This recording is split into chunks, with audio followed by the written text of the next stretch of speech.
हवामान खात्याने यंदा मान्सून वेळेपूर्वी दाखल होण्याचा अंदाज वर्तविला आहे। त्यामुळे जळगाव जिल्ह्यात शेतकरी वर्गांकडून खरीप हंगामासाठी तयारी सुरू केली आहे। यातच जिल्हा कृषी विभागाकडून देखील खते व बियाण्यांचे नियोजन सुरू करण्यात आले आहे।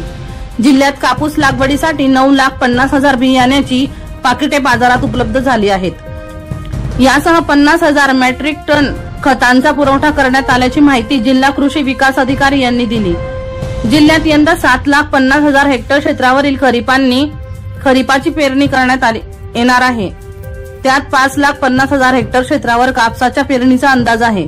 खरीप हंगामासाठी कृषी विभागाकडून 2,21,795 मेट्रिक टन खतांचा साठा उपलब्ध आहे। जिल्ह्यात गेल्या हंगामातील 1,81,426 मेट्रिक टन खतांचा साठा शिल्लक आहे। आतापर्यंत 50,000 मेट्रिक टन खतांचा साठा शेतकऱ्यांना उपलब्ध करून देण्यात आला आहे। शेतकऱ्यांनी खते भरून न ठेवता जशी गरज लागेल तशी खतांची खरेदी करण्यात यावी असे आवाहन कृषी विभागाकडून करण्यात आले आहे।